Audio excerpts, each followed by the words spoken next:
Bismillahirrahmanirrahim. Baik, kita mulai diskusi kita hari ini.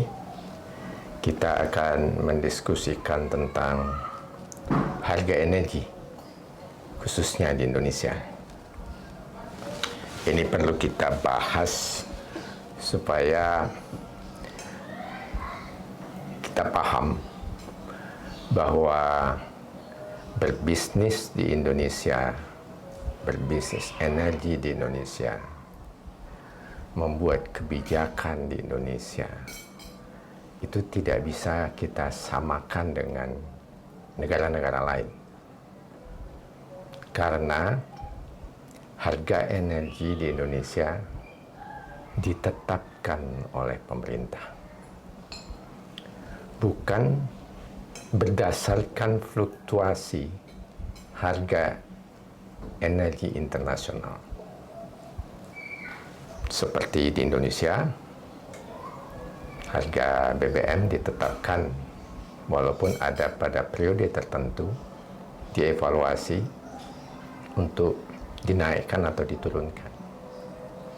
Tetapi kalau di negara lain yang harga energinya berdasarkan biaya produksi, itu setiap hari harga BBM itu bisa berubah-ubah. Antara pagi dengan sore, harga BBM bisa berubah. Kalau di Indonesia tidak. Harga BBM dan listrik ditetapkan oleh pemerintah pada periode tertentu. Walaupun harga energi internasional mempengaruhi harga energi dalam negeri, tetapi tidak langsung. Itulah yang akan kita bahas dalam diskusi ini. Ini penting juga bagi pebisnis, investor. Kita sering melihat bahwa investor itu merasa iri. Di negara lain itu kok harganya lebih tinggi, sehingga bayangan investor itu kalau harga itu tinggi, dia akan lebih banyak mendapatkan keuntungan. Sehingga banyak komentar-komentar yang menyatakan pemerintah salah. Padahal tidak. Kita mengikuti peraturan yang ada di Indonesia. Yang utama mempengaruhi harga energi kita adalah Undang-Undang Dasar kita yang menyatakan bumi dan air yang terkandung di dalamnya dikuasai oleh negara untuk kesejahteraan rakyat. Jadi karena masyarakat kita masih ada yang daya belinya rendah, pemerintah harus memperhatikan itu. Mereka harus terjangkau membeli harga energi di Indonesia. Karena itulah ditetapkan. Dan penetapan ini dipengaruhi juga oleh harga energi internasional, tetapi tidak langsung seperti yang saya utarakan tadi. Dan investor tidak selamanya rugi karena penetapan ini. Kalau harga naik, harga internasional naik, harga di dalam negeri tetap, investor itu memang tidak mendapatkan keuntungan lebih banyak. Tetapi dia tetap mendapatkan keuntungan. Ada margin yang diizinkan oleh pemerintah. Dan sebaliknya, apabila harga internasional turun, harga minyak, harga energi di Indonesia, BBM dan listrik, tidak automatically turun. Tetap pada harga segitu, sehingga investor bisa mendapatkan untung yang lebih besar di saat harga turun. Tapi tarif energi di Indonesia pada saat itu tidak langsung diturunkan. Jadi ada plus minusnya. Tetapi yang banyak kita dengar, di saat harga internasional naik, investor kita seperti kehilangan keuntungan dia, padahal tidak. Keuntungan dia tidak hilang, cuma tidak sebesar harga yang tinggi itu. Tapi karena harga itu fluktuatif, dia akan naik dan turun ya. Ada saat-saat tertentu, investor lebih besar dapat keuntungannya. Pada harga turun, investor lebih besar dibandingkan dengan negara yang fluktuasi langsung dengan harga internasional.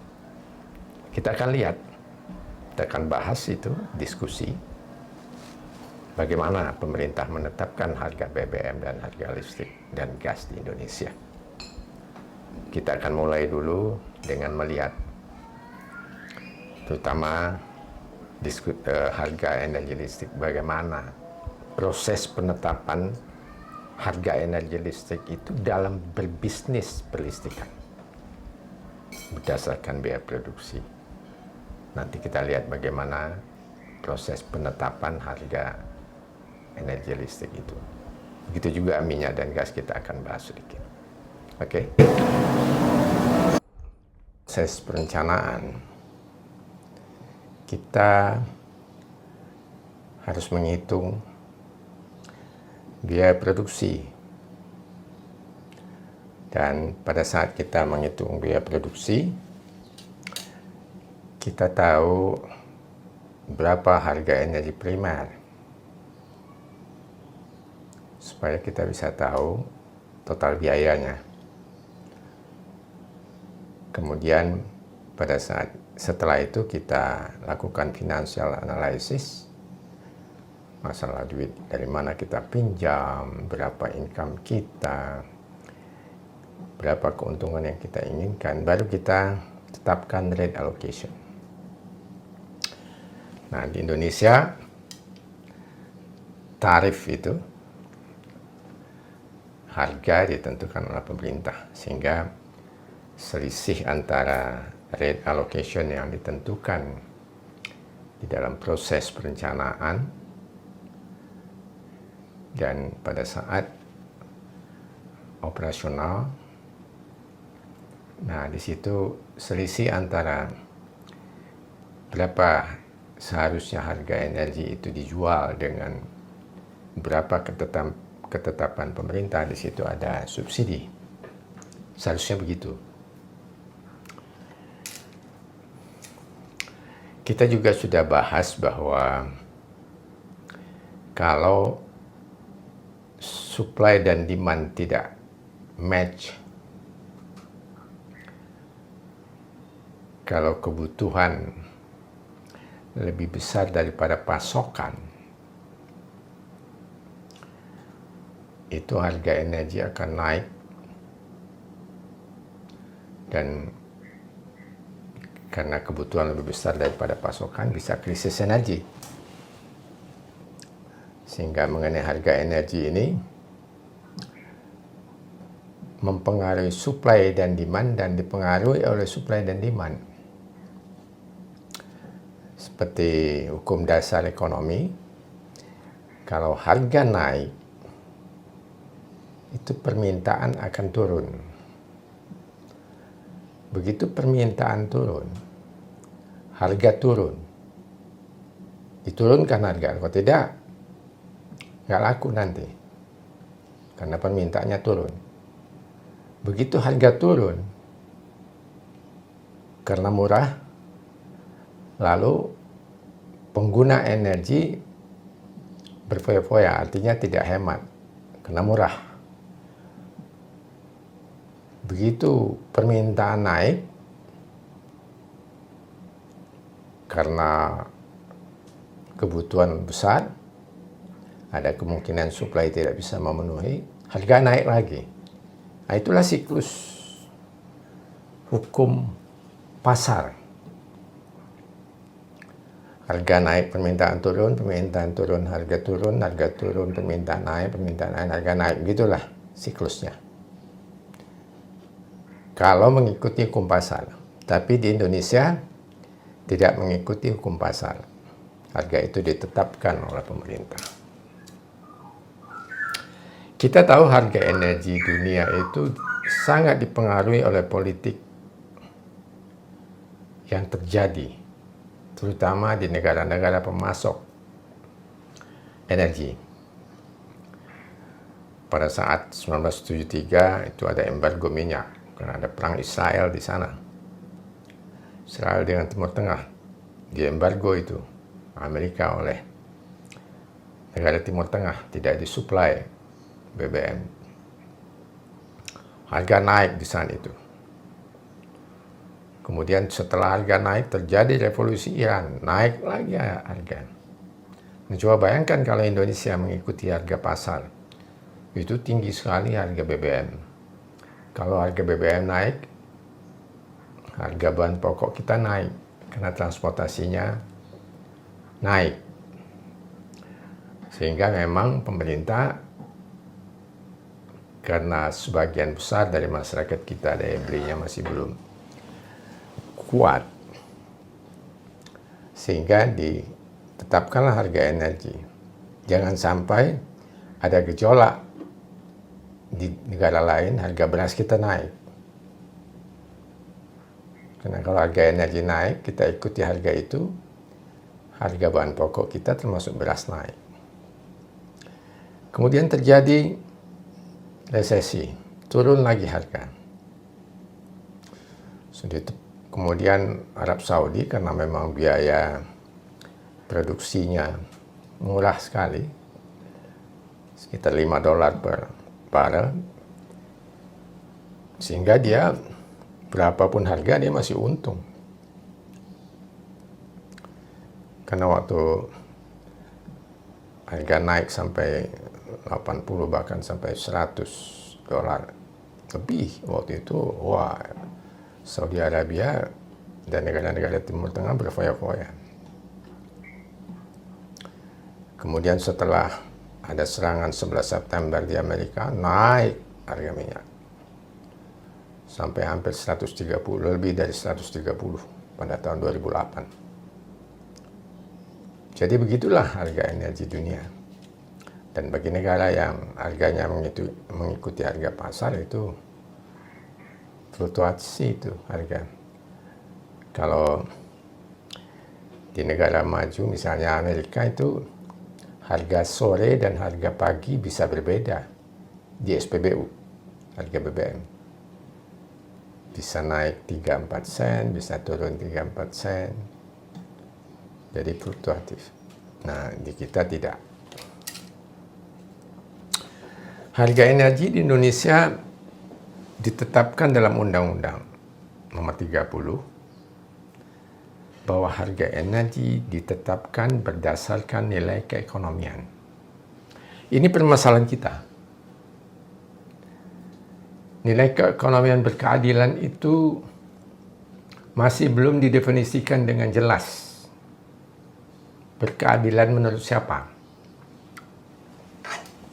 Jelas kalau berkeadilan menurut investor, dia berkeinginan untung sebesar-besarnya.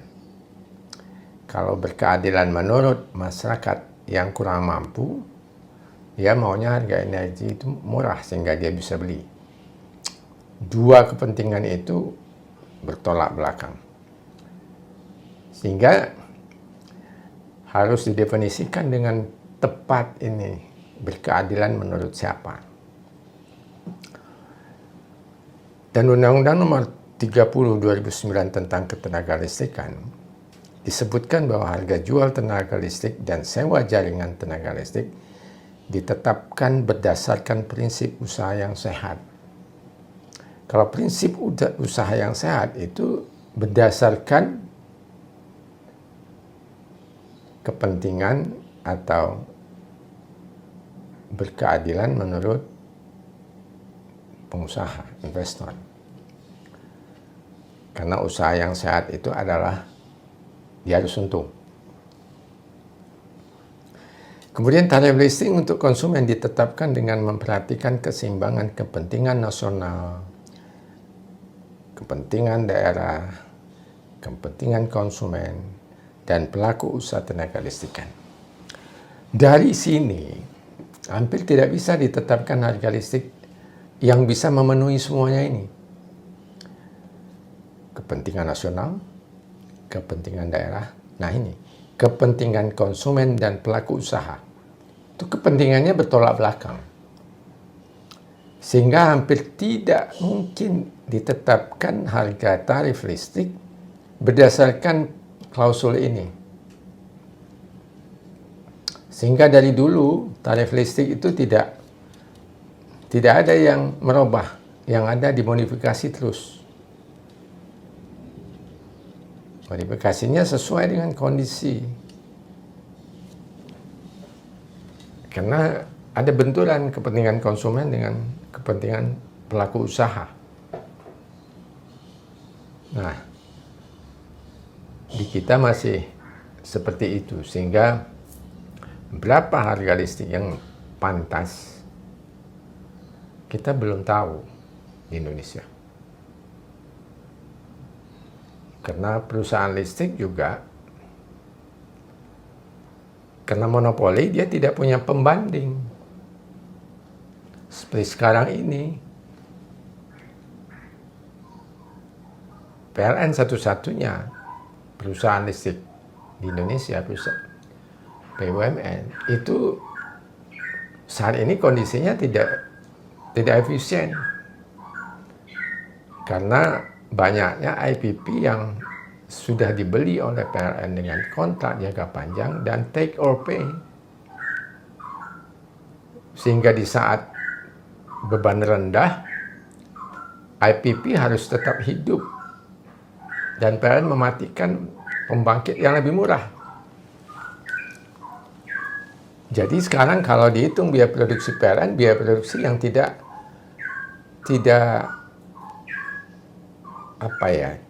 efisien. Karena memang keekonomiannya tidak pada posisi yang ideal.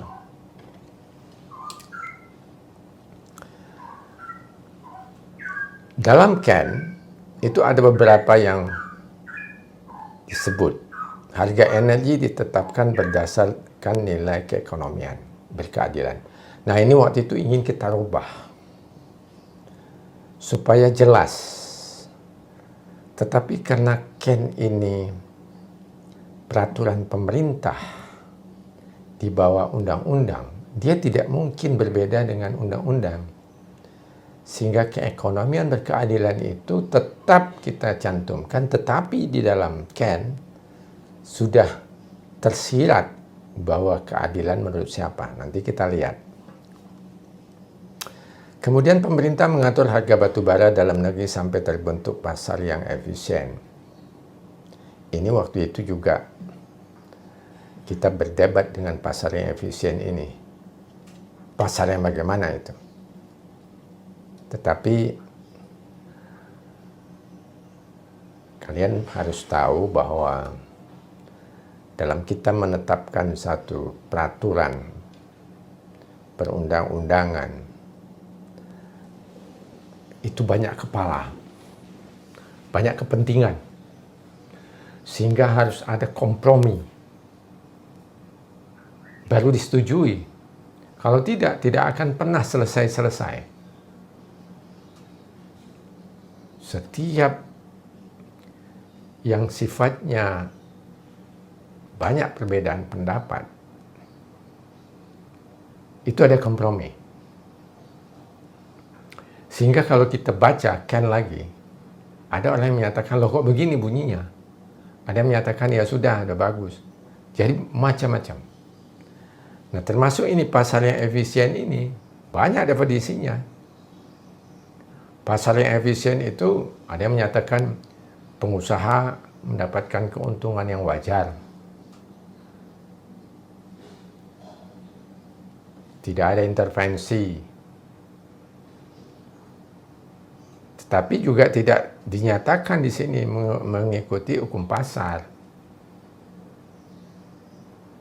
Jadi, ya begitulah peraturan kita. Banyak kepentingan yang harus dikompromikan. Pemerintah mewujudkan pasar tenaga listrik melalui pengaturan harga energi primer, batu bara, gas, air, dan panas bumi. Pengaturan ini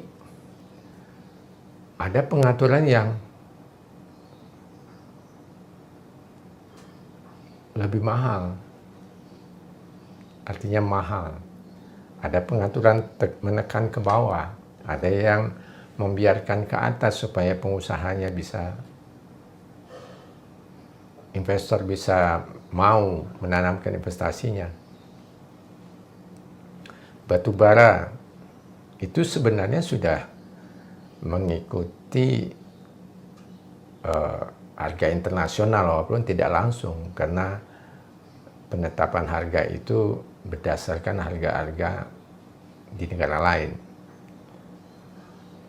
Gas begitu juga dipengaruhi oleh harga internasional. Air sebenarnya tidak perlu dipengaruhi oleh harga internasional, karena di situ dipengaruhi oleh perbankan sebenarnya, berapa bunga pinjaman yang diberikan kepada investor untuk membangun pembangkit listrik tenaga air.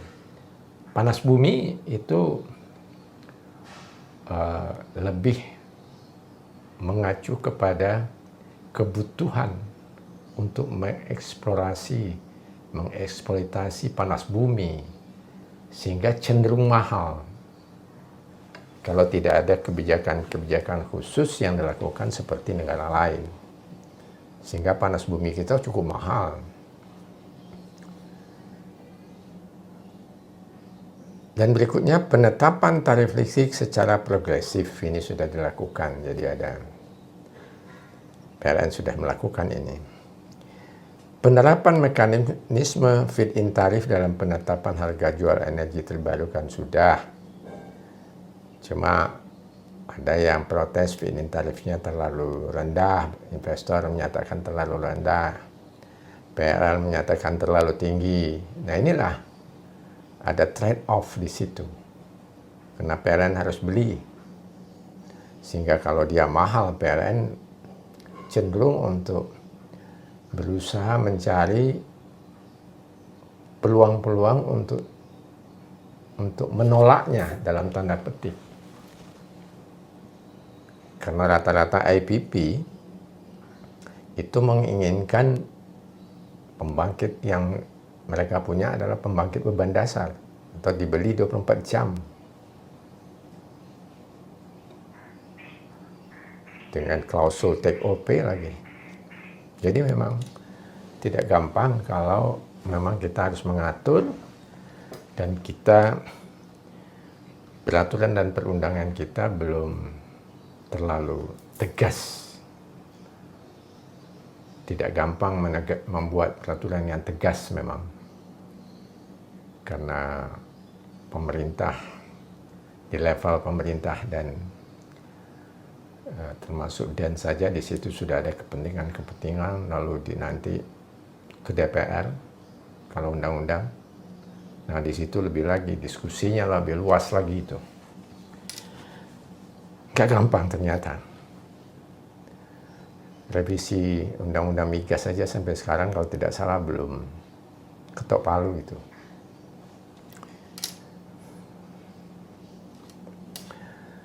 Nah, di dalam Ken, coba Anda lihat, keekonomian berkeadilan sudah tersirat. Ada klausul menyatakan bahwa penyediaan subsidi dilakukan secara tepat sasaran untuk golongan masyarakat tidak mampu. Subsidi untuk golongan tidak mampu. Ya, jelas. Subsidi diberikan dalam hal penerapan keekonomian berkeadilan tidak dapat dilaksanakan. Sini jelas ya, subsidi diberikan. Jadi kalau ada masyarakat yang masih belum mampu,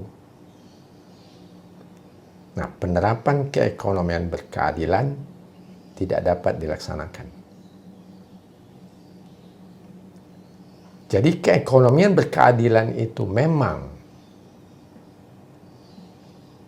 diberikan untuk investor. Tetapi kalau tidak bisa berkeadilan menurut investor, subsidi diberikan. Jadi jelas di sini keekonomian berkeadilan itu menurut investor. Nah, kalau dia tidak bisa dijalankan menurut investor itu, subsidi harus diberikan. Nah, jelas ya. Saya akan tanya nanti ini. Apa itu subsidi keekonomian berkeadilan itu? Berkeadilan menurut siapa? Menurut investor. Jadi kalau dia diterapkan keekonomian berkeadilan, subsidi harus diberikan. Karena masih ada masyarakat yang tidak mampu. Ya. Jadi jika dalam yang dimaksud dengan keekonomian berkeadilan ada adil untuk masyarakat yang tidak mampu. Jadi kalau dia berkeadilan menurut investor mau diterapkan, harus ada subsidi.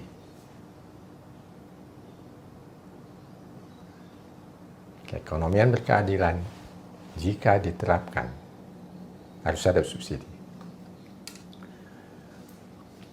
Kita lihat harga gas, batu bara, dan minyak mentah di Indonesia. Bagaimana kita menetapkannya? Karena diamanatkan dalam undang-undang.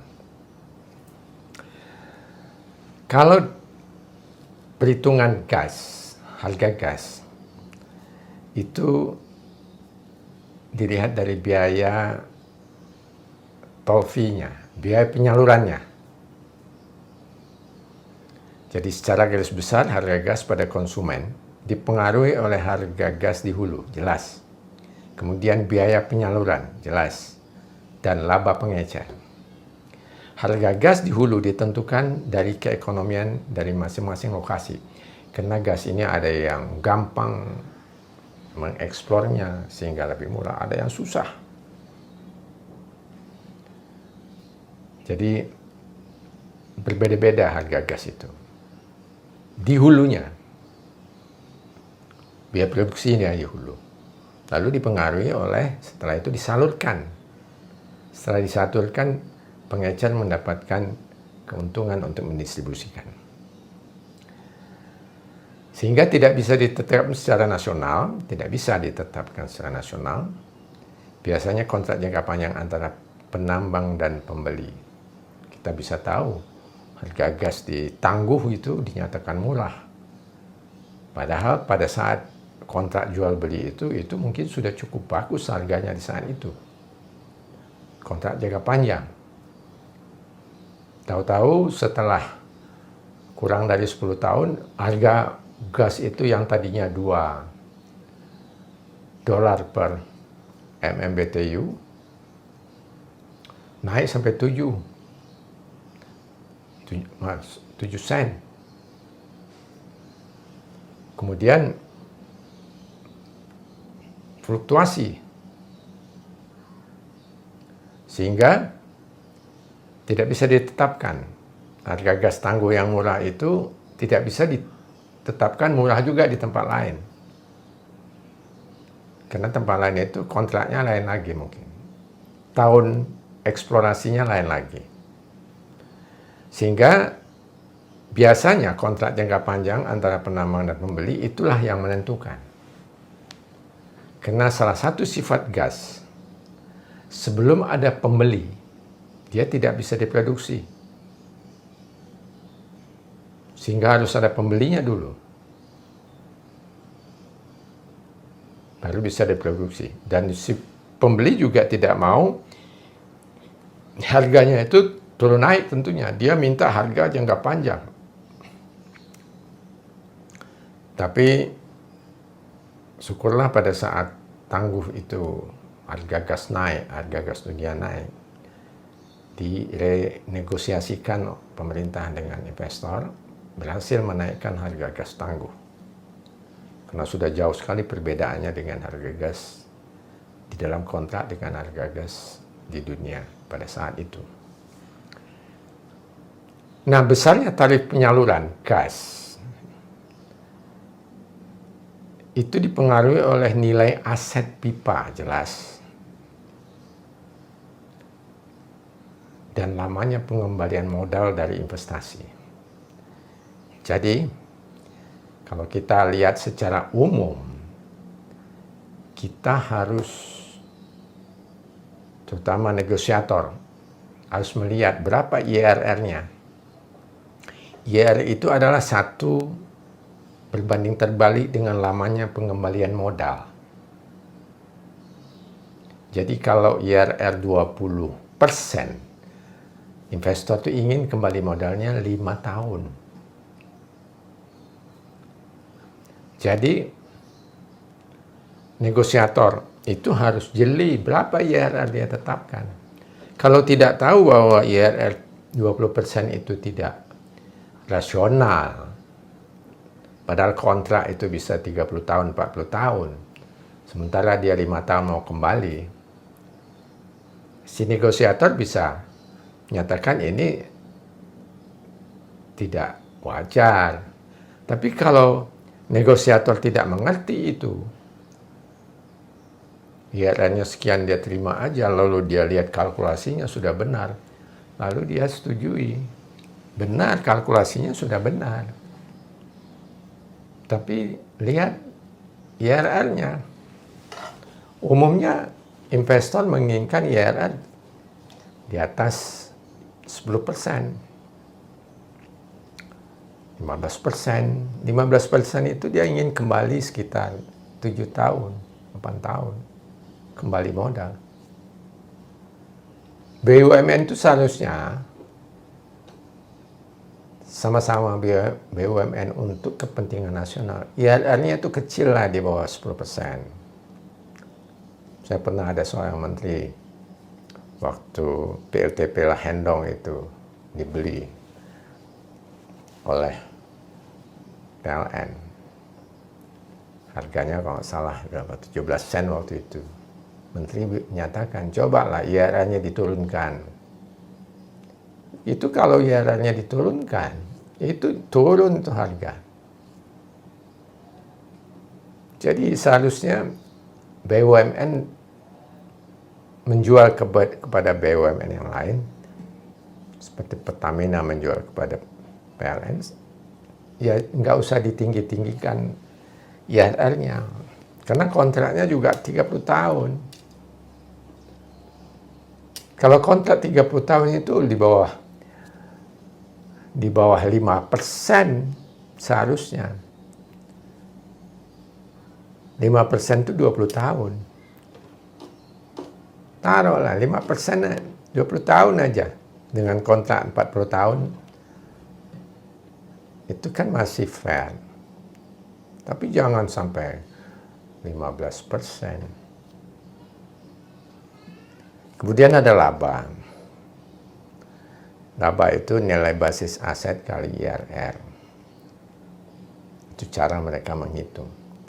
Lalu biaya penyaluran itu adalah operation and maintenance, tambah administrasi, tambah penyusutan, tambah pajak.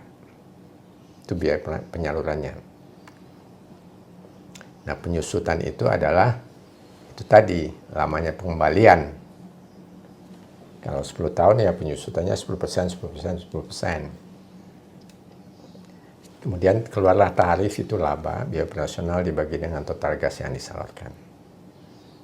Jadi kalau dibalik itu pendapatan kita, tarif kali total gas ada laba, pendapatan kurang biaya penyaluran, lalu IRR adalah laba bagi nilai basis aset kali 100%. Dan umumnya dalam menghitung IRR dengan cara yang di bawah ini. Jadi dia tetapkan tarif berapa ini, berapa labanya, dari laba baru dia menentukan IRR yang mereka inginkan. Kalau batu bara, mulai tahun 2007 harga batu bara terus meningkat. Ini kondisinya pada tahun 2008 terjadi kelangkaan pasokan batu bara dalam negeri yang disebabkan oleh meningkatnya harga batu bara dunia, sehingga produsen batu bara menginginkan ekspor keluar. Jadi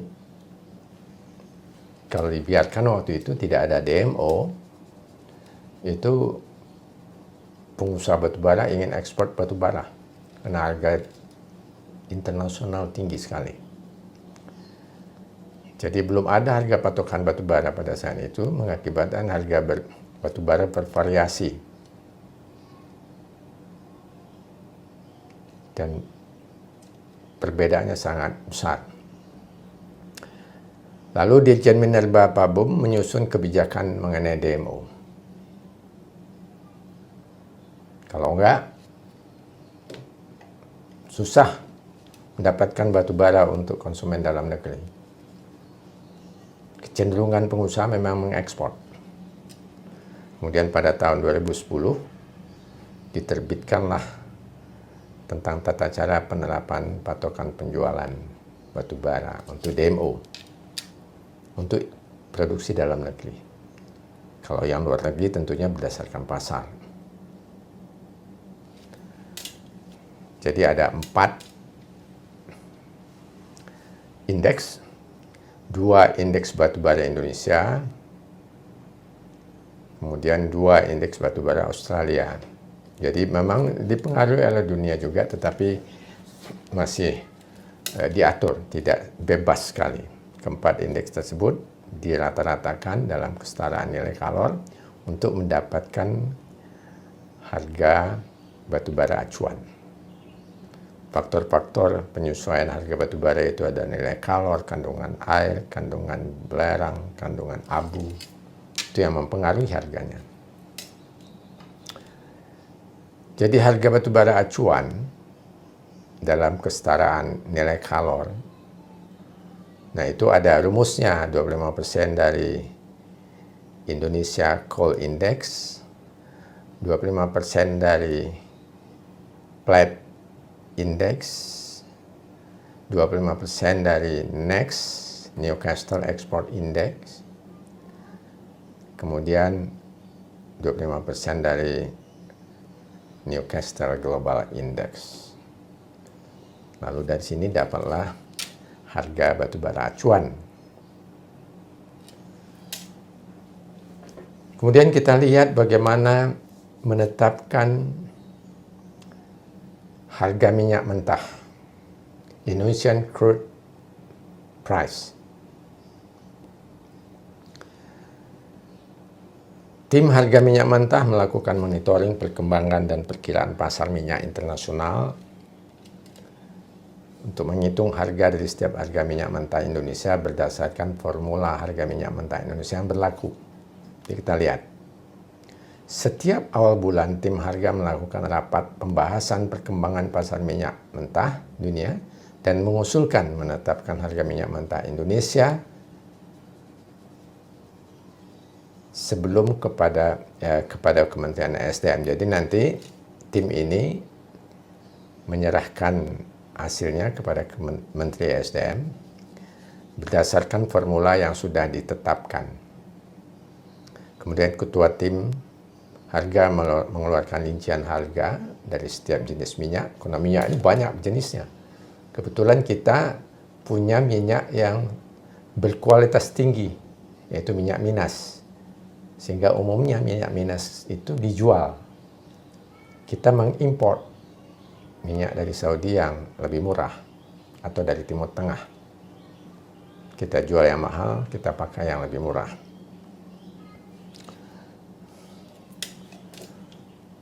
Jadi harga minyak Indonesia ini adalah harga patokan minyak mentah Indonesia digunakan dalam perhitungan bagi hasil.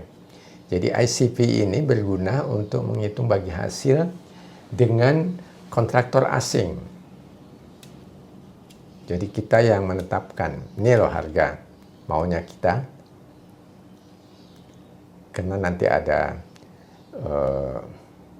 kontrak kerja 85%, 25%, dengan biaya itu nanti dihitung dengan berapa barel minyak biaya produksi itu, cost recovery-nya. Jadi perhitungan cost recovery itu nanti dibayar dengan minyak. Mereka mengeluarkan dana dulu, lalu dana yang dalam bentuk dolar itu lalu dibayar oleh minyak yang mereka produksi. Kemudian ICP dari setiap jenis minyak mentah utama Indonesia dihitung dari rata-rata harga minyak mentah utama Indonesia yang dipublikasikan. Jadi setiap saat Indonesia mengeluarkan harga ICP, bukan untuk kepentingan mempengaruhi harga internasional, tetapi untuk kontrak kerja tadi. Karena sebagian besar minyak kita masih diusahakan oleh perusahaan asing. Dulu produksi terbesar minyak Indonesia itu adalah Caltex. ICP jenis minyak lainnya, ada 42 jenis minyak, ditentukan berdasarkan nilai dari minyak tersebut relatif terhadap 8 jenis. Nah, ini ada 8 jenis yang menjadikan dasar, lalu yang lain mengacu pada yang 8 itu. Dan ini cukup rumit kalau kita lihat satu-satu. ICP ditetapkan setiap bulan dengan formula yang tadi, dan dievaluasi setiap semester atau setiap tahun. Ini dia formula ICP, 50% plat dan 50% RIMS. Jadi ICP Indonesia atau harga minyak Indonesia, minyak mentah Indonesia berbasis harga minyak mentah rata-rata yang digunakan dalam APBN. Jadi digunakan juga untuk menghitung berapa income kita dari minyak. Kemudian RIM adalah lembaga independen pasar minyak pertama di Jepang. Jadi kita menggunakan itu sebagai acuan juga untuk menentukan ICP, di mana 50% dari itu dari RIMS adalah menjadi formulanya. Platts adalah sebuah divisi dari McGraw-Hill Company yang menyediakan data harga energi dan informasi pasar global terkemuka. Jadi dipengaruhi, ICP dipengaruhi oleh internasional seperti batu bara tadi. Dipengaruhi, tetapi tidak bergejolak setiap hari, setiap bulan. Tadi ICP dievaluasi setiap 6 bulan atau setiap tahun. Jadi tidak setiap saat. Kalau di negara maju setiap hari. Setiap hari dievaluasi harga minyak.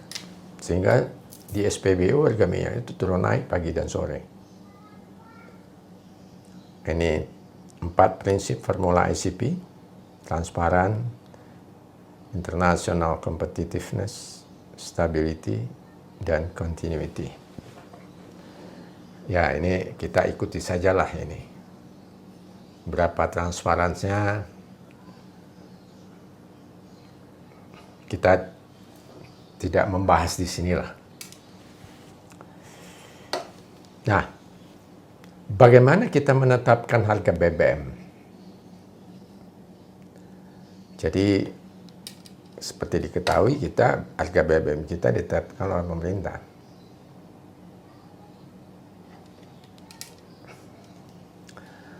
Jadi kita lihat dulu, ada istilah MOPS, Mean of Platts Singapore.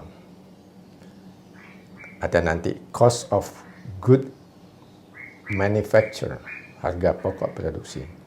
Ada Cost of Goods Sold, harga pokok penjualan.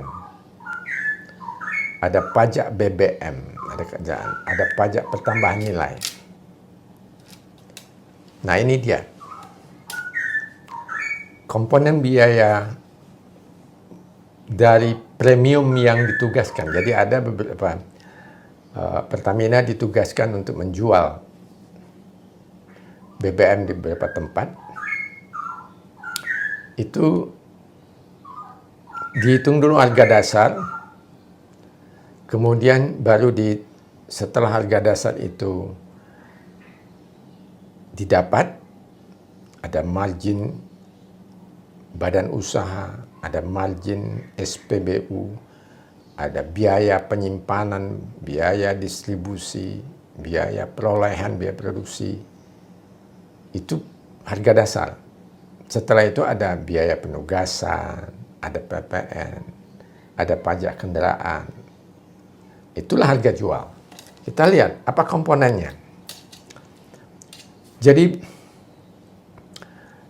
harga MOPS rata-rata, misalnya ini 2014 ini, di mana ini untuk menetapkan periode 1 sampai 18 Januari 2015. Dihitung berapa harga minyak per barelnya waktu itu? 72,06. Kurs waktu itu 12.328,68. Lalu didapatlah di situ harga MOP rupiah per liter. Satu barel itu 159 liter. Harga di atas 72 itu adalah harga per barel. Jadi kita jadikan liter, dapatlah harga MOP 5.587,14 per liternya.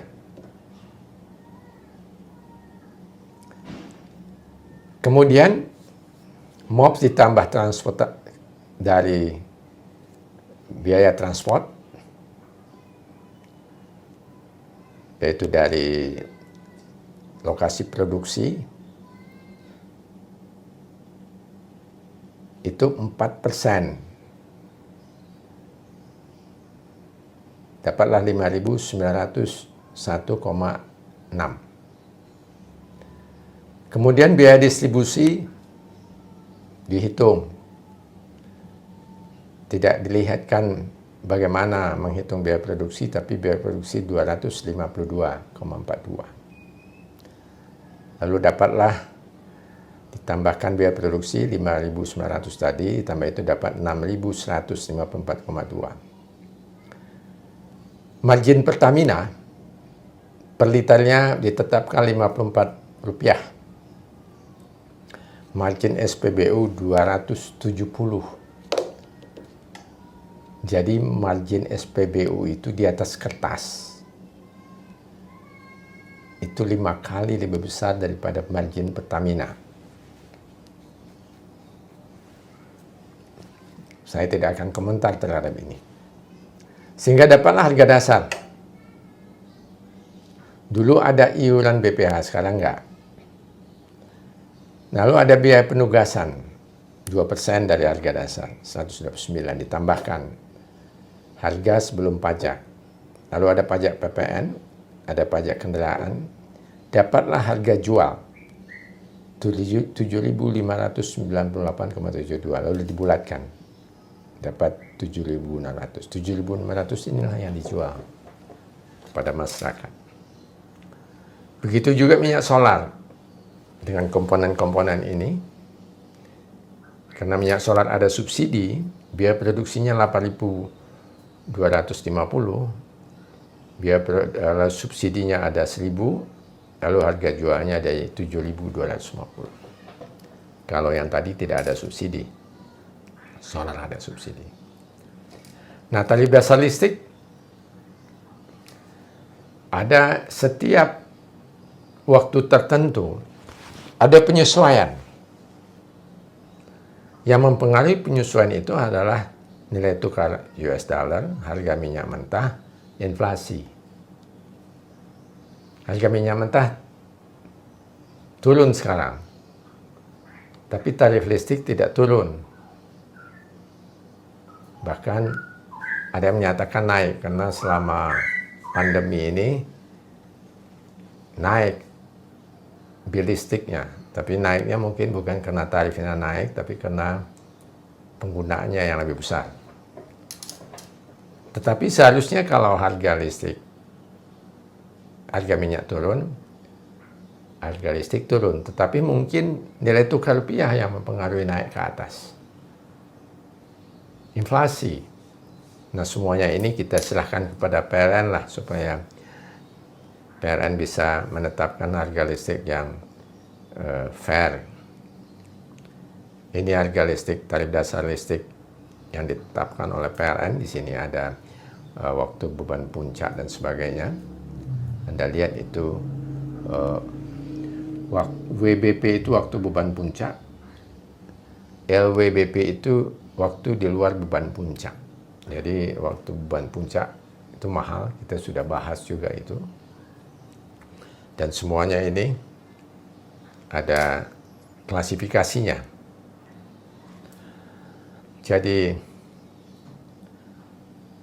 rumus penyesuaian tarif itu adalah tarif listrik yang baru sama dengan tarif listrik lama kali 1 tambah persentase penyesuaian tarif. Nah, persentase penyesuaian tarif itu tadi ada kurs, kemudian ada inflasi, ada harga ICP. Jadi semuanya dihitung dan tinggal kita percayakan saja kepada pemerintah. Inflasi jelas di situ, kurs jelas di situ, ICP juga sudah dihitung. Lalu PLN tidak perlu lagi minta izin untuk menaikkan tarif penyesuaian ini. Sehingga kita tidak tahu. Tahu-tahu bil kita naik, misalnya oke, tarif listrik naik. Cuma jarang yang bil kita turun. Mungkin karena penggunaan kita yang banyak, walaupun tarifnya turun. Kecenderungan harga listrik dunia ke depan itu akan dipengaruhi oleh harga energi terbarukan. Kita lihat harga solar cell turun 10 tahun terakhir dari $8 sampai $1 per watt peak-nya, bahkan sekarang 5%. Jadi turun luar biasa.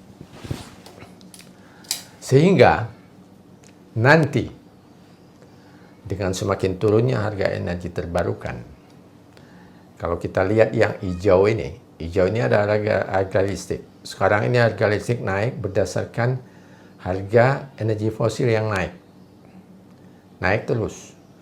Tapi di satu sisi sekarang energi terbarukan yang merah ini turun terus. Pada tahun 2030 diprediksi nanti harga listrik, harga energi terbarukan dan energi fosil itu akan sama. Dan seterusnya harga energi terbarukan akan turun, sehingga harga listrik yang hijau ini akan mengikuti kecenderungan turunnya harga energi terbarukan. Sampailah dia pada kondisi individual power producer yang kita sudah bahas juga ini dalam fase perkembangan energi dunia. Jadi sebenarnya kebijakan itu diperlukan untuk energi terbarukan sebelum tahun 2030 karena dia masih mahal. Sehingga kalau kita mau menggunakan lebih banyak harus ada kebijakan. Tapi kalau setelah tahun 2030 dia turun dengan sendirinya, tidak perlu ada lagi kebijakan yang khusus terhadap energi terbarukan. Karena pasti kita gunakan, dia lebih murah. Sampai nanti individual power producer, di mana masing-masing memproduksi listrik sendiri. Sehingga harga listrik nanti akan sangat murah sekali. Karena sumbernya dari matahari yang gratis. Jadi harga listrik dipengaruhi nanti oleh harga solar cell yang juga turun sekarang ini. Dan usaha bagi negara-negara maju untuk mendapatkan efisiensi yang rendah. Dan nantinya pada saat individual power producer, baterai berperan di situ. Sehingga harga baterai yang akan mempengaruhi juga nanti harga energi listrik yang diproduksi oleh setiap individu.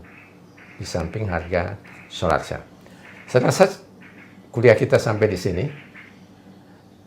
Dan saya akan kirimkan ini satu hari sebelum jadwalnya untuk kita diskusikan.